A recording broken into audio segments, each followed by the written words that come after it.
እና ቤዛ የሚሉትን እያንዳንዱን ነገር ምንን ያመለክታል? እነዛ ቤዛነት ደግሞ ምኖችን ነው? አለርገው አልኩ እኮ እሱ አይደለም ችግሬ። አሁን ቅዱሳንን ቤዛ ይላል ካልከኝ መጽሐፍ ቅዱሳዊ ጥቅስ ስጠኝ። ማብራት ሰው ለማያስገኝ ብዙ ነገር እኮ ማውራት የለም እኮ እሱን ልሰጥ ስጠኝ። ማብራት እሱን ነው የምልህ። ሰው ልሰጥ ነው። ከቅዱሳን በፊት ሌላ ቤዛ የሚባል ነገር ልስጠ እንዲገርምህ ነው። ይሄን የምነግርህ ነው እንዲገርምህ። ይህን ሴንስ አሁን ቅዱሳን በእግዚአብሔር ስጠኝ እኮ ልነግርህ ነው። ራስ አውጥተህ ነው የምታነበው። እኔ ቁጥርና ምዕራፍና ቁጥር ነው የምነግርህ። ቴንክ ዩ አባትሽ። እሱን ነው እኔ የሚያልኩ። ትንቢተ ኢሳይያስ ምዕራፍ 43 አውጣ።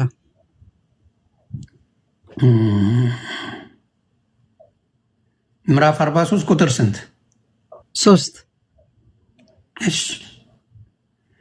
እሺ እኔ የእስራኤል ቅዱስ አምላክ እግዚአብሔር መድኃኒት ነኝ። ግብፅን ለአንተ ቤዛ አድርጌ ኢትዮጵያን ሳባንም ለአንተ ፋንታ ሰጥቻለሁ ይላል። አሁን እዚህ ጋር ቤዛ የተባሉት ምንድን ናቸው? እኔ የእስራኤል ቅዱስ ነኝ፣ እግዚአብሔር መድኃኒት ነኝ።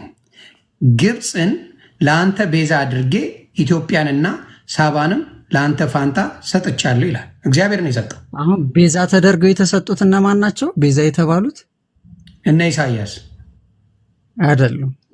ግብፅ፣ ኢትዮጵያ ምናምኖች ናቸው አሁን ቤዛ የተደረጉት። ሀገር ቤዛ ተደርገው ተሰጠ ማለት ነው። የእስራኤል ቅዱስ አምላክ እግዚአብሔር መድኃኒት ግብፅን ለአንተ ነው የሚለው። ይኸውልህ ማዳመጥ የሚያስፈልገው እዚህ ነው። ለአንተ ይኸውልህ ግብፅን ለአንተ ቆይ ለአንተ ቤዛ አድርጌ ኢትዮጵያንም ሳባንም ለአንተ ፋንታ ሰጥቻለሁ ነው የሚለው። ኢትዮጵያ አይደለም የተሰጠችው። ቤዛ የሆነው ማን ነው? ችግር የለውም አይደለም። ቤዛ የተደረጉት እነማን ናቸው ነው እዚህ አሁን የምታነበው ላይ ቤዛ የተደረጉት በላ እኮ ቤዛ ተብለው የተሰጡት ለማን ነው እኮ ነው። አሁን እግዚአብሔር ተናጋሪ ነው እዚህ ውስጥ አይደለም። እግዚአብሔር እየተናገረ ቤዛ አድርጎ የሚሰጣቸው አሉ አይደል? አዎ ቤዛ ተደርገው የተሰጡት ማንና ማን ናቸው ነው እዚህ ጋር ግብፅ ቤዛ። በትክክል አሁን እዚህ ጋር እኔ እንድታውቀው የፈለግኩ ከሰው በላይ በታች እንኳን የሆነው አገር እንኳን ቤዛ ተደርጎ ተሰጥቷል ነው። አሁን የቅዱሳንን ልቀጥልልህ ነው። ግብፅ እንኳን ቤዛ ተብላለች ነው። ቤዛ ተብላለች ማለት ግን ለዛ አካል ያንተ ድርሻ ወይም ይሄ ኤግዛምፕል አሁን በሌላ ወይ እንዳይወሰድ አሁን የሆነ ፋንታ የሚሆን ወይም ደግሞ ይሄ ክልል ነው ወይ የሆነ ነገር ይባላል ለሰዎች ድርሻ ነው እንደማለት። አንዴ ስማኝ፣ አንተ በገባ ነገር በሌላ እንዳይወሰድ ሳይሆን አሁን አገር ቤዛ ግብፅ ቤዛ ሆነ እኮ ግብፅን አሁን ቤዛ ሆናለች ማለት ግብፅ ክርስቶስን ሆና ወይ እግዚአብሔርን ሆና ታድናለች ለማለት ሳይሆን ለአንተ ድርሻ ትሁንህ እንደማለት ነው። አሁን የዚህ ጋር ያለው የቤዛ ትርጉም ማለት ነው። አሁን የሐዋርያት ሥራ ምዕራፍ 7 ከቁጥር 35 አውጣ። የቅዱሳንን ልንገር ደግሞ ቅዱሳን ቤዛ የተባሉበት የሐዋርያት ሥራ ምዕራፍ 7 ከቁጥር 35 ሐዋርያት 7 ሐዋርያት ሥራ ቁጥር 35 ምዕራፍ 7 ያ ቁጥር 35 ሹምና ፈራጅ እንድትሆን የሾመ ማን ነው ብለው የካዱት ይህንን ሙሴን በቁጥቋጦ በታየው በመልአኩ እንጂ እግዚአብሔር ሹምና ቤዛ አድርጎ ላከው ይላል። አሁን እዚህ ጋር የላከው ማን ነው? እግዚአብሔር ነው። የተላከው ማን ነው? ሙሴ። ከዛ ሙሴ ምን ተደርጎ ነው የተላከው? እዚህ ጋር ይህን ሙሴን በቁጥቋጦ በታየው ፈራጅ ሹምና ቤዛ ተደርጎ በዛ ቦታ ላይ ሹምና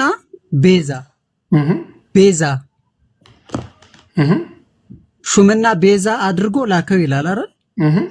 አሁን እግዚአብሔር ሙሴን ወደ ግብፅ ሲልከው እስራኤላውያን ከግብፅ ባርነት ነፃ ለማውጣት አይደል? አዎ ትክክል። እሱን ሲልከው አሁን ቤዛ አድርጎ ሾመው ማለት ነው። ለምሳሌ በኦሪት ዘጸአት ምዕራፍ 7 ከቁጥር 1 ላይ እግዚአብሔር ሙሴን አንተን አምላክ አድርጌሃለሁ ይለዋል። አሁን አምላክ ሆኗል ማለት በእስራኤልን ነፃ ሲያወጣ በግብፅ ምድር ላይ በፈርዖን ላይ ገዥ እንዲሆን አዛዥ እንዲሆን ተሰሚ እንዲሆን በእግዚአብሔር ዘንድ ሞገስ ማግኘትን እንጂ ፈጣሪ ነህ ለማለት አይደለም። አምላክ ነህ ያለው ልክ እንደዛ ሁላ እዚህ ጋር አሁን ሹምና ቤዛ አድርጎ እግዚአብሔር ሙሴን ወደ ግብጽ ሲልከው እስራኤላውያንን እየመራ ነፃ ለማውጣት የተላከበት ኃላፊነት የወሰደበት እሱ ከፊት እየቀደመ ነው አይደል? እስራኤላውያንን ነፃ ያወጣው ያንን ላደረገበት አሁን ቤዛ ተብሎ ተሾመ ማለት ነው። አሁን እሱ ቤዛ ተደረገ። ዛት ሚንስ አሁን የቤዛ ትርጉም ክርስቶስ ቤዛ የሆነበትና ቅዱሳን ቤዛ የሚሆኑበት። ለምሳሌ አሁን የድንግል ማርያም እንመጣልሃለሁ። ቅዱሳኖች ቤዛ የሚባሉበት እኛ የማንችለውን ስለሚችሉት በእኛ ፋንታ እነሱ ከኛ ስለሚቀድሙ። ምክንያቱም የእግዚአብሔር መጽሐፍ ቅዱስ ሲናገር እግዚአብሔር ዓይንና ጆሮዎቹ ወደ ቅዱሳን ናቸው ነው የሚለው አይደለ? ወደ ቅዱሳኑ ስለሆኑ እግዚአብሔር ደግሞ ከኛ በተሻለ ከኃጢአትና ከበደለኞቹ በተሻለ ቅዱሳኑን የመስማት እድሉ ሰፊ ስለሆነ ብቻ ሳይሆን ስለሚሰማቸው ጭምር በእኛ ፋንታ እነሱ ይገኛሉ ማለት ነው። ያ ማለት ምንድን ነው? አሁን ቤዛ ትርጉሙ ቅድም ስነግርህ ድርሻ፣ ፋንታ፣ ምትክ፣ ዋጋ ብያለሁ አይደለ? አሁን እኛ የማንችለውን ነገር የሆነ ሰውዬ የሆነ ካደረገ ያን ያደርጋል። ለምሳሌ አንተን ምንም የማትችለው ነገር ኖሮ ዕዳ ቢኖርብህ ዕዳህን ከፍዬልህ አንተን ነፃ ካወጣው እኔ ለአንተ ቤዛ ሆኛለሁ ማለት ነው። በቃ ቤዛ ትርጉሙ ይሄ ነው።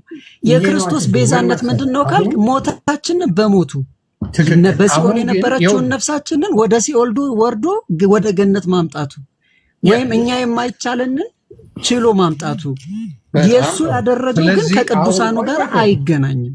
ሰማው። አሁን በኦርቶዶክስ ግን አብዛኛው ሰው ብታመጣው ይሄንን ቤዝነት አውቆ ነው የሚከራከር። እውነት እንነጋገር። ይሄን መልስልኝ። ደወላችሁበት እንዴ? አንዴ ጨምርልኝ። ሶሪ ኔትወርክ መሰለኝ። እሺ እኔም ኔት መሰለኝ አይደለ? አንዴ ከተቃንስ። ኦኬ ችግር የለውም። በኦርቶዶክስ ተዋህዶ የቅድስት ድንግል ማርያም ቤዛነት በዚህ መልኩ ነው ኦርቶዶክስ እውነት የምናምነው። ለነገሩም ያነብ ብዙ የለም፣ እንተዋወቃለን። በዚህ ደረጃ ነው እያደረጉ ያሉት። አንዴ ሁልጊዜ ስለ ክርስቶስ ኦርቶዶክስ ስትከራከር ሰምተን እንኳን እናውቃለን። በክርስቶስ ጉዳይ ላይ መጥተው ለክርስቶስ ጠበቃ ሆነው ክርስቶስን ሲዘልፉ፣ ክርስቶስን ሲያንጓጡ፣ ክርስቶስን የሚፈልጉትን ሲያደርጉ አንድ ኦርቶዶክስ መጥቶ ሲከራከር ሰምተው ታውቃለህ ወይስ ሁልጊዜ ማርያም ላይ ጥያቄ ሲነሳ ብሎ ነው የሚመጣው? ሀቅ እንነጋገር። እኔም ኦርቶዶክስ ነኝ፣ አንተም ኦርቶዶክስ ነኝ። በምን ጉዳይ ላይ ነው ኦርቶዶክስ ልጅ ብዙ ጊዜ ጓ ብሎ የሚመጣብህ? ሀቁን ነው የምናወራው። እዚህ ጋር ምን መደረግ አለበት፣ ቤዝነቷ የምንድን ነው የሚለውንም አብረ ነው የምታወራልኝ። በደንብ እሺ። እግዚአብሔር ያክብርልኝ። ለጥያቄ ግን አዳምጠኝ ትንሽ ደቂቃ በማለት እንዳታቆመኝ። የድንግል ማርያም የቤዛነት እኔ የማምነውንም ቤተክርስቲያን የምታስተምረውንም ሁሉም ኦርቶዶክስ ተዋህዶ አማኞችም የሚያምኑትንም ጭምር ነው የምነግርና ከዛ የተሳሳተ ከሆነ ስህተት ስለሚሆን እዚሁ የሚሰሙትም ወይ ንስሐ ይገቡበታል ወይ ያስተካክላሉ፣ ራሳቸውን ያዩበታል። ከመጀመሪያው ነው የምነሳልህ፣ ከሔዋን ማለት ነው። ለምሳሌ አዳም ተፈጥሮ በገነት በነበረበት ሰዓት ላይ ከዚህ ዕፀ በለስ እንዳትበላ ሲባል እሻለ፣ ትእዛዙን ጠበቀ፣ መኖር ጀመረ። ከዛም እንግዲህ ሔዋን ተፈጠረች። ሔዋን ከተፈጠረችለት በኋላ ደግሞ ዕፀ በለሱን መብላት ስለነበረ እሷ ተቀበለችና በላች፣ ለሱም አበላችሁ። ከዛ ምንድን ነው ሲለው እሱ የሰጠኝ ሴት አበላችኝ አለ። ሰይጣን እሷ ስትጠየቅ እባብ አለች። እንግዲህ በዛ መንገድም ምክንያት ስለማያድን ሞት ተፈረደ ማለት ነው። አሁን ሞት የሚባለው ነገር በአዳም በኩል መጣ ማለት ነው ወደኛ አይደለ? በአንዱ አዳም በኩል የመጣውን ሞት ማን ለወጠልን? ጌታችንና መድኃኒታችን ኢየሱስ ክርስቶስ ሞታችንን በሞቱ ሞቶ ማለት ነው። ሔዋን ምክንያት ለሆነችበትስ ለሞቱ ምክንያት አዳም ብቻውን በነበረበት ሰዓት አልተሳሳተ፣ ምንም አላደረገም። ነገር ግን ሔዋን ጋር ሲኖር ግን ሔዋንን ሲያገኛት ግን ሔዋን ተሳሳተችና አሳሳተችው፣ ለሞቱ ምክንያት ሆነች። እሷ ለሞቱ ምክንያት እንደሆነች ሁላ ይቅርታ፣ እዚህ ጋር የሆነ ነገር ልጨምር። ለዚህ ነው ክርስቶስ ሲመጣ 12 ሐዋርያቶች ወንዶች ብቻ ይሆኑ፣ ሴቶች አይታመኑም። በዚህ ጉዳይ ዳግመኛ ስህተት እንዳይሰራ 12 ሐዋርያቶች ወንዶች ብቻ ነበሩ። ይህንም ወቁት፣ ሴቶች አይታመኑም። ጎበዝ። ለዛ አይደለም እሱ እነግርሃለሁ። ከዛን ይሄንኛው ከሆነ በኋላ አሁን በሔዋን በኩል ለሴቶች እግዚአብሔር ደግሞ እንዴት ትልቅ ቦታ እንደሰጣቸው እነግርሃለሁ ብዬ ነው በመጽሐፍ ቅዱስን መሰረት አድርጌ። ጌታችንና መድኃኒታችን ኢየሱስ ክርስቶስ በአዳም በኩል የመጣውን ነገር ነፍሰውን የሞታችንን በሞቱ ኃጢአታችንን በጽድቁ እንግዲህ አስበዋል። እሱ እርቃኑን ተሰቅሎ እኛን ጸጋ አልብሶን ክርስቶስ ያንን ነገር ሸፈነልን ማለት ነው። ሞታችንን በሞቱ አሸነፈ። ለሞቱ ምክንያት የሆነችው ደግሞ ማን ነበረች? ሔዋን። አሁን ለሞቱ ሔዋን ምክንያት የሆነችው ሔዋንን ደግሞ ማን ተካችልን? የመዳናችን ምክንያት የሆነችው እመቤታችን ቅድስት ድንግል ማርያም። አሁን የድንግል ማርያም ቤዛነት ይሄ ነው። የሞታችን ምክንያት የነበረችውን እሷ የህይወታችን የሞት ምክንያት የነበረችውን ሔዋንን የመዳናችን ምክንያት ሆና ክርስቶስን ስለወለደች ቤዛ የምትባለው ድንግል ማርያም። ለዛ ነው ቤዛ ማለት ትርጉሙ ምንድን ነው ብያለሁ? ምትክ ማለት ነው ብያለሁ። አይክበድ፣ ችግር የለውም። እሺ ኖ የከበደኝ ነገር እንደዘግብ ነው። የከበደኝ ነገር ችግር የለውም።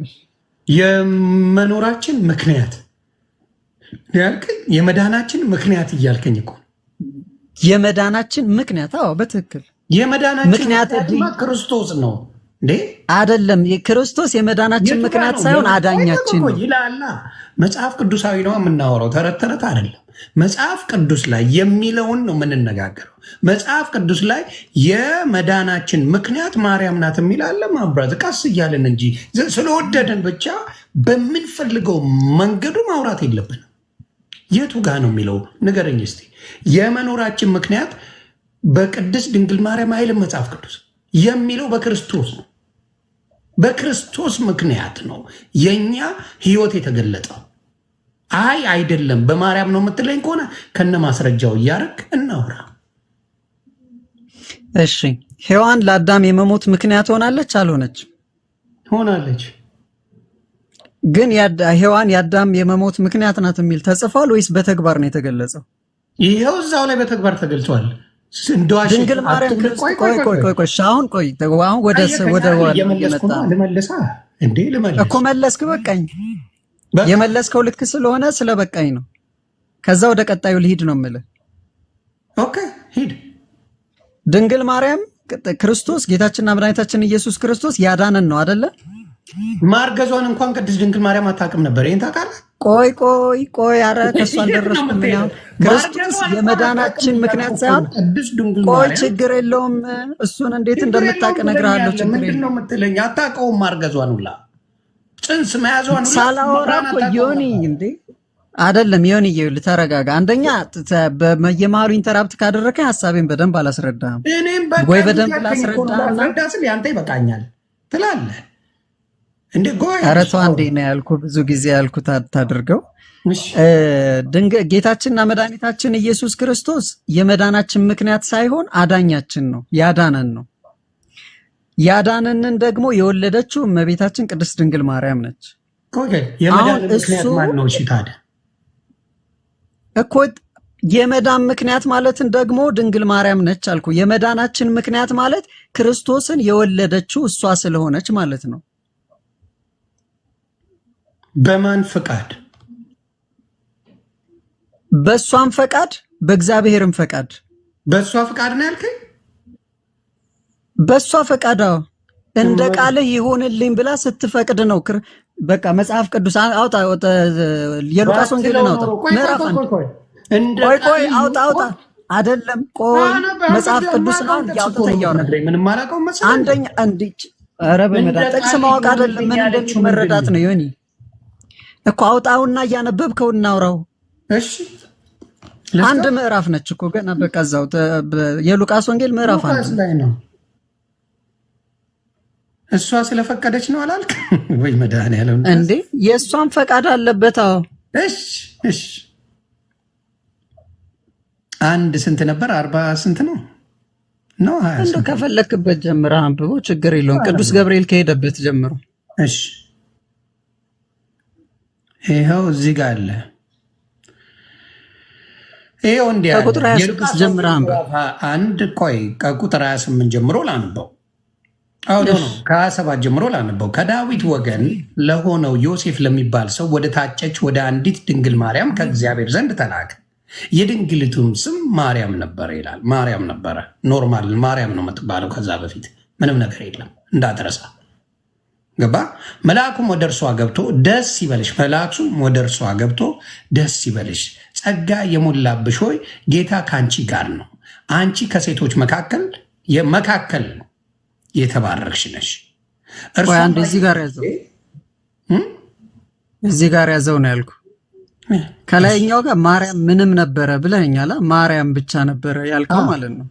አንዳንዴ የሰዎች ማዕረግ፣ የሰዎች ክብር፣ የሰዎች ሁኔታ ቀድሞ ላይ መጣ ፊት ለፊት ላይ ገለጽ ይችላል። ከነገሮች በኋላ ይመጣል ማለት። አሁን አንተ ከላይ ማርያም ብቻ ነበረ ላልከው፣ ከሱ ቀጣይ ግን ምን ይላታል? ራሱ ቅዱስ ገብርኤል በጸጋ የተመላሽ የሆነውን ሊነግራት ነው። ከዛ በኋላ የተባለውን መልእክት ነው የሷን ነው የምነግርህ። የሷ ክብሯ ይሄ ሁሉ ነበር። አሁን ከዛ በፊት ምንም የለም ላልከው፣ የሷ ክብር ከዛ በፊት ነበረ ነው። ባይ አልተገለጸም ማለት አይደለም እንደማለት አይደለም። ኤግዛክትሊ አልተገለጸም እኮ ነው እያልኩ ያለው። ይሄው ተገልጾት 28 ላይ እኮ ገልጾት በዝርዝር ነገረ። አንቺ እንደዚህ ነሽ፣ አንቺ እንደዚህ ነሽ አላት። እሺ እንሂድ እና አንተ የምትፈልገውን ፖይንቶች ነው እኔም ማውራት አለብን ወይስ ያንተ ፖይንቶች ናቸው? ኖ በጭራሽ ታወራለህ። እሺ ስለዚህ መልአኩም ወደ እርሷ ገብቶ ደስ ይበልሽ፣ ጸጋ የሞላብሽ ሆይ ጌታ ከአንቺ ጋር ነው፣ ጌታ ከአንቺ ጋር ነው፣ አንቺ ከሴቶች መካከል የተባረክሽ ነሽ። እርሷ ባየችው ጊዜ በንግግሩ በጣም ደነገጠችና ይህ እንዴት ያለ ሰላምታ ነው? አታውቅም ነበር እያልኩ ነው። አታውቅም፣ ቅድስት መሆኗን አታውቅም።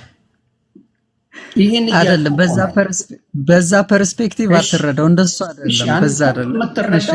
እኔም በመረዳው እረዳዋለሁ። መልካም የግል እንትን ይሁን። ይህ እንዴት ያለ ሰላምታ ነው ብላ አሰበች። መልአኩም እንዲህ አላት፣ ማርያም ሆይ በእግዚአብሔር ፊት ጸጋን አግኝተሻልና አትፍሪ ብሎ ነገራል። እሺ አትፍሪ፣ እነሆም ትጸንሻለች፣ ወንድ ልጅም ትወልጃለች፣ ስሙንም ኢየሱስ ትይዋለሽ። እርሱ እዚህ ጋር ነው ብዙ ፖይንቶች አሉት። እዚህ ጋር ስማ፣ እርሱ ታላቅ ይሆናል፣ የልዑል ልጅም ይባላል። ጌታ አምላክም የአባቱን የዳዊትን ዙፋን ይሰጠዋል፣ በያዕቆብም ቤት ላይም ለዘላለም ይነግሳል፣ ለመንግስቱም መጨረሻ የለውም። ቆይ እዚህ ጋር ያዘው እዚህ ጋር። እሺ አሁን እንደምታረግዝ ነግሯታል፣ እንደምትጸንስ ነግሯታል። ከዛ ክብሩ ምን እንደሆነ ስሙ ማን እንደሆነ ሁሉንም ነገር ነግሯታል። አሁን እዚህ ጋር አጸነሰች፣ እሷ አልጸነሰች? ጸንሳለች። አሁን እዚህ ላይ ጸንሳለች። እዚህ ጋር እነያ እስከዚህ ሰዓት ባለው አሁን እስካሁን ባወራው ቦታ ላይ ኢየሱስ ክርስቶስ ወደ ድንግል ማህፀን ገብቶ ተጸንሷል። አባቴ አንተ ቆይ አሁን እስካለው ነው የምልህ፣ እስካለው ድረስ አሁን እናነባለን እኮ እንቀጥላለን።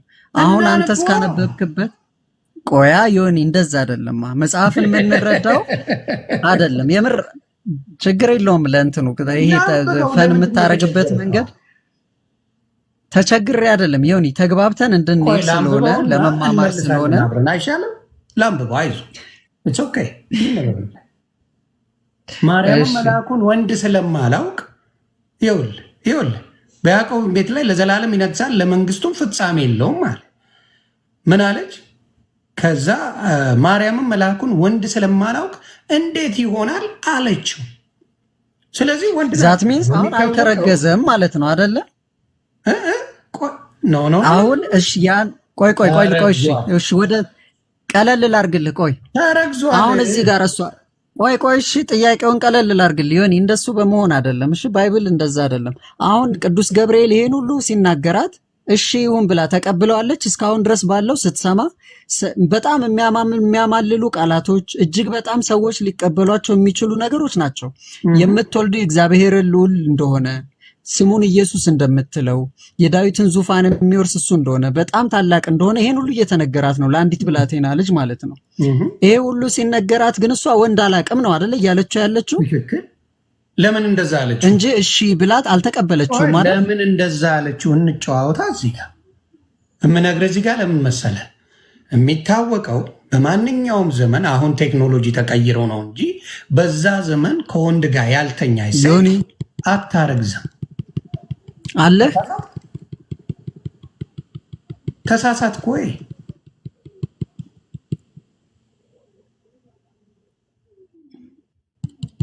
አለ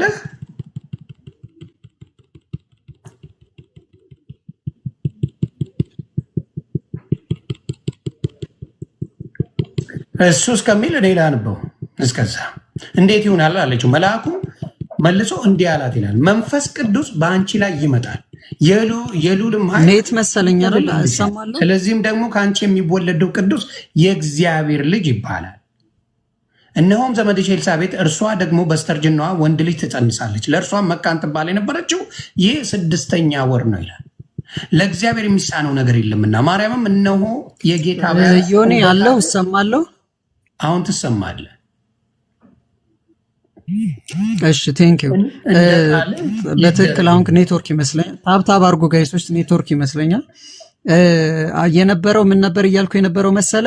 ቅዱስ ገብርኤል እርሱ ታላቅ ይሆናል፣ የልዑል ልጅም ይባላል፣ ጌታ አምላክ የአባቱን የዳዊትን ዙፋን ይሰጠዋል። በጣም የሚያማልሉ ቃላቶችን ነው ሲነግራት የነበረው ማለት ነው። እኔም ደግሞ አንድ ነገር ልበል እዚህ ጋር ይሄንን ሁሉ ሲናገራት እኔንም አንድ እየሰማኸኝ ብራዘር ምን መሰለህ፣ በእሷ ፍቃድ ነው የተደረገው ካልክ፣ እሺ እሰማለሁ። አሁን ስማኝ፣ በእሷ ፍቃድ ነው የተደረገው ካልክ ኤልሳቤጥ ፈቃዷ ጋር እንደርሳለን። አሁን ያሉትን እየተማማርናቸው ልናገር እንዴ? እኔም ልናገር፣ አንተ በእሷ ፍቃድ ነው የሆነው አልከኝ። እኔም ደግሞ ልናገር። እሱን እኮ ላስረዳህ ነው። እኔ እሺ ተናገር። እሺ አልችልም እንደ አንተ ብቻ ነው መጽሐፍ ቅዱስ የምታነበው? እኔስ ማስረዳት አልችልም ወይ? አረ እንደዛ አይደለም። አረ በዛ ፐርስፔክቲቭ አይደለም። ትንሽ ይቅርታ። እኔ እኮ ግራ እሺ ይቅርታ። እሺ ይቅርታ። እሺ ይቅርታ። እሺ ይቅርታ ብለኛል። ቆይ ታንኪ በእሷ ፍቃድ ነው ብለሃል። እኔ ደግሞ ምሳሌ ላምጣልህ።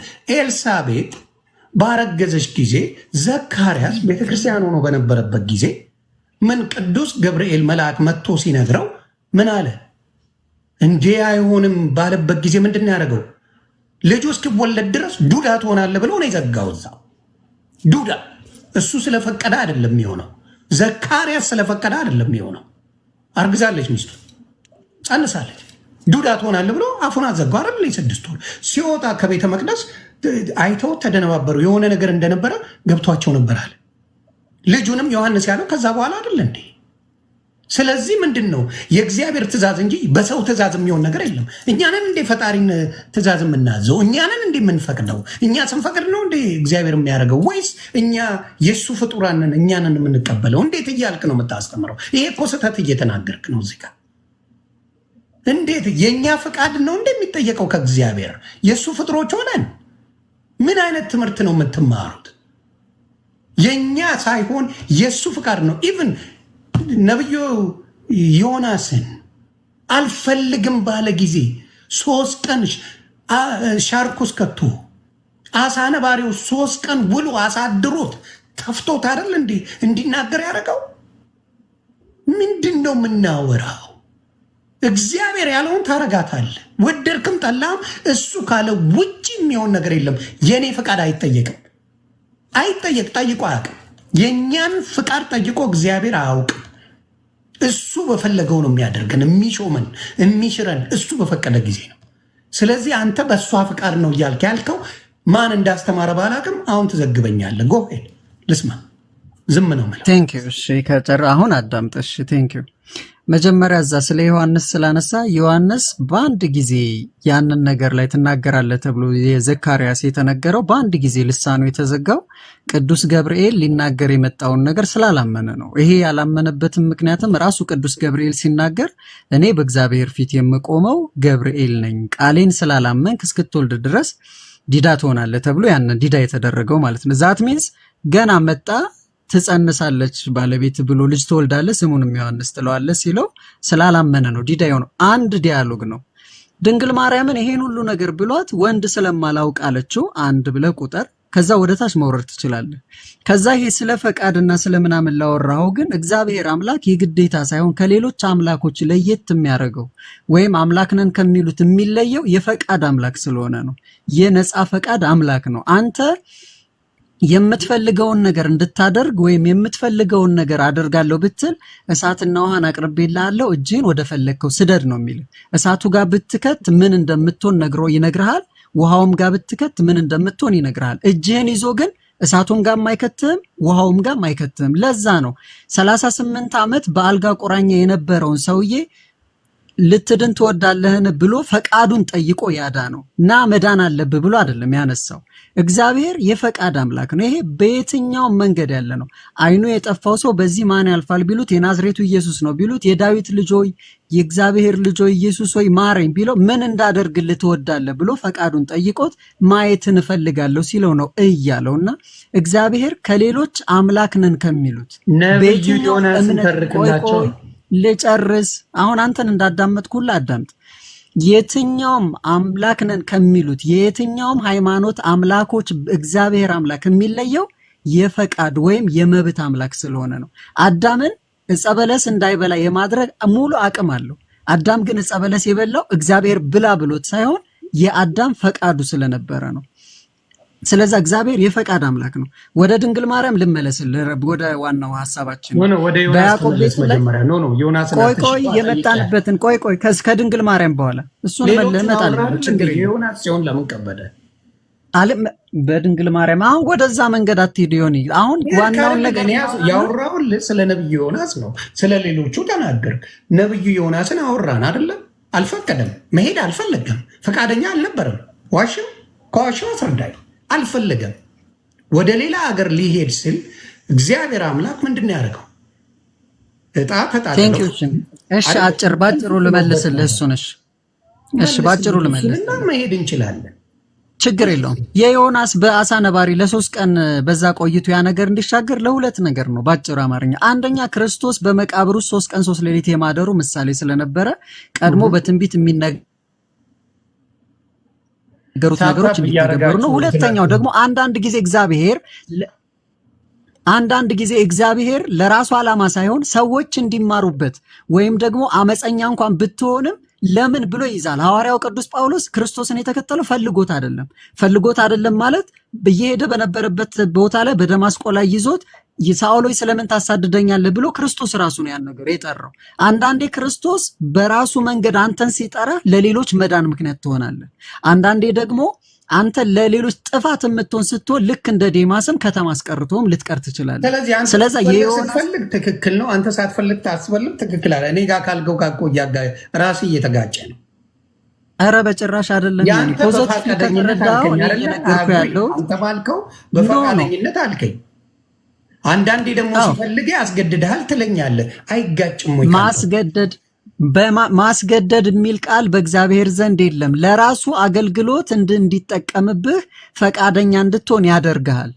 ያ ማለት ለምን አልሆነም ታዲያ?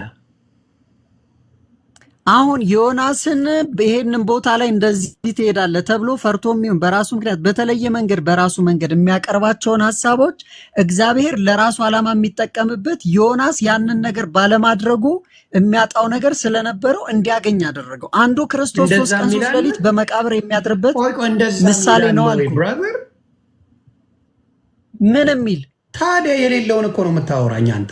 ምን የሚል ነው ያልኩ? አረ ዮኒ ተረጋጋ። ስለ መድኃኒዓለም ምን የሚል ነው ያልኩ እኮ። ኦኬ ሶሪ፣ እንደዛ የሚል አለ ወይ ያልከኝ? ምን የሚል ነው ያልኩ? ምን የሚል? በጣም ጥሩ።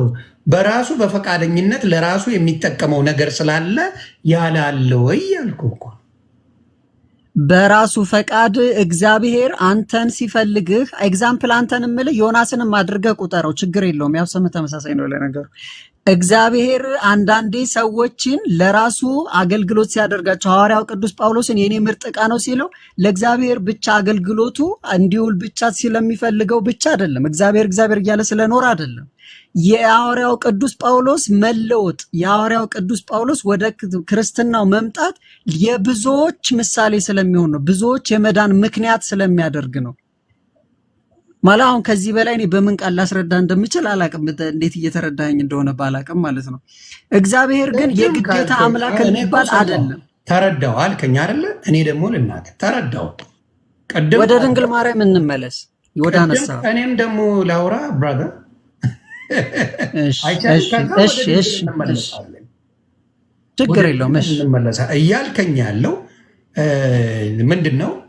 እንግዲህ የኛ ፈቃደኝነት ከሌለበት ምን አይሆንም። እንግዲህ እንደ ቀደም ካልከው አንጻር ነው የምናየው። ፈቃደኝነት የአንተ ፈቃደኝነት ከሌለ ምንም ማድረግ አይቻልም ብለህ ነበር ቀደም። አጌት አፓርት ኦኬ አልኩ። ከዛ ነብዩ ዮናስን እንደ ምሳሌ አመጣ። ምን አድርጌ ምሳሌ ያደረግኩት? ይሄንን ነብዩ ዮናስ አልሄድም፣ አያምኑኝም፣ ምንም ብል አይሰሙኝም ብሎ ተናገረ። በሚናገርበት ሰዓት እና አልሄድም ብሎ ተደብቆ ከእግዚአብሔር ተደብቆ ወደ ሌላ ቦታ ሊሄድ ሲል እግዚአብሔር አምላክ ምን አደረገው? እንቅልፍ ጣለበትና በጣም ማዕበል አስነስቶ ይህንን ነገር ተፈጸመ። ሲነቃ ሲያይ ትዝ ይለዋል። ማን ያለው? እግዚአብሔር ያለውን ትእዛዝ አልፈጸመም። መፈጸም ነበረበት። እግዚአብሔር ያለውን ትእዛዝ ትፈጽማለህ እያልኩ ነው። ያንተ ፈቃደኝነት ኖረ አልኖረ ትፈጽማለህ። እግዚአብሔር ያለውን ከመረጠ ትፈጽማለህ አልኩ እኮ። ዘካርያስን ዱዳ አድርጎታል። ትፈጽማለህ ሄዶ ለምንድን ነው ዘካርያስን ዱዳ ያደረገው? ዘካርያስን ዱዳ ያደረገው ለምንድን ነው? ስላላመነ። በስንት ጊዜ ምልልስ ስላላመነ በግልጽ ነገረው አይደለም። አይ ስንት ጊዜ ጠይቆት ነው እንደዛ ዱዳ ያደረገው? ምኑን የጠየቀው? ቅዱስ ገብርኤል ለዘካርያስ ሲነግረው ያላመነው ስንቴ ነግሮት ነው? ልነግር ነው። ጸሎት ተሰምቷል አለ። ጸሎት ተሰምቷል፣ ባለቤት ታረግዛለች ብሎ ቅዱስ ገብርኤል ነገረው። ጸሎት ተሰምቷል ቃል በቃል ስማ። እዚህ ጋር ሚስቱና ዘካርያስና ሚስቱ ይጸልዩ ነበር። ኤልሳቤጥ ምን ልጅ ስጠን ብለው ይህንን ጸሎት ቅዱስ ገብርኤል መጥቶ ጸሎት ተሰምቷል ብሎ ነገረው። ቃል በቃል የራሱ ያለውን ያለው። ይሄም ባለማመኑ ነው ዱዳ የሆነው። አላመነ እኮ። በስንት ጊዜ ተናግሮት ነው የኔ ጥያቄ? ስንት ቁጥር ነው የጠየቀው? እችላለሁ፣ አንብቤ እነግርሃለሁ ስንት ጊዜ እንደሆነ። አንድ ጊዜ ነው፣ ችግር የለውም። ይሁን አንድ ጊዜ ነገረው፣ በቃ አላመነም። አንድ ጊዜ ነው። የቅድስት ድንግል ማርያምን ደግሞ ልንገርህ።